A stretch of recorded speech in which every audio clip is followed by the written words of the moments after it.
हम गुंजन चौधरी मैथिली गुंजन चैनल पर एकटा छठ माता के गीत प्रस्तुत करऽ जाइ छी। अहाँ सबसे आग्रह जे छठ के गीत के अंत तक जरूर सुनब। ओ जे केरा बाजे फड़ाए घाउ दसों,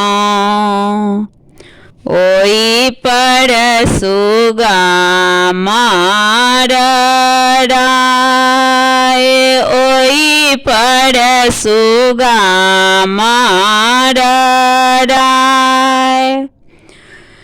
ओ जे मारब रे सुगा धानु ससों, सुगा खसै मोर छाय। ओ जे मारब रे सुगा धानु ससों, सुगा खसै मोर झाय, सुगा खसे मोर झाय।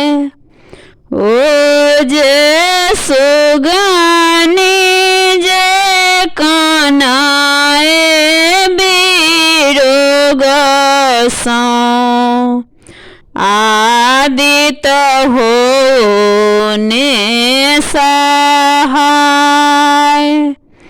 ओ जे सुगानी जे कानाए बिरोग सो, आदित हो ने सहाय, आदित हो ने सहाय।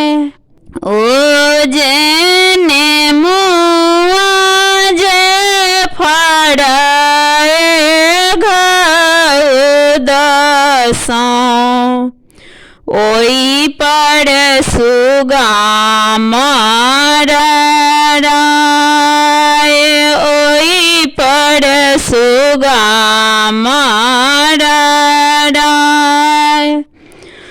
ओ जे मारब रे सुगा धानु ससों, सुगा खसै मोर झाय, सुगा खसे मोर झाय। ओ जे सुगानी जे कानाए बिरोग सो, आदित हो ने सहाय, आदित हो ने सहाय।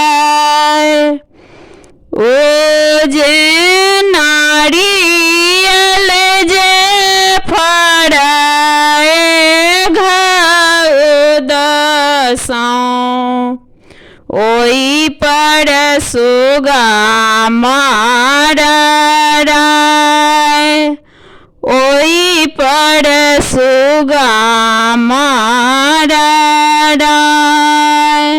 तोरा मारब रे सुगा धानु ससों, सुगा खसे मोर झाय, सुगा खसे मोर झाय।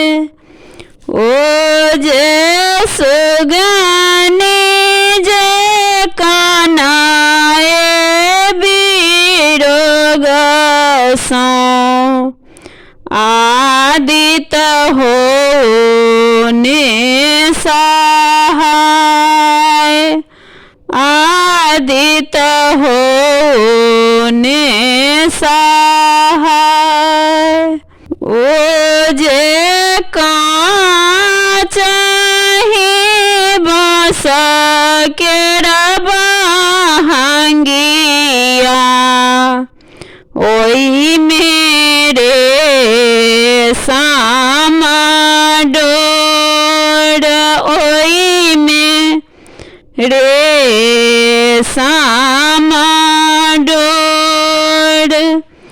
ओ जे भरिया जे हुना करा फलना भरिया, लय भर घाटे पहुँचाओ, लय भर घाटे पहुँचाओ।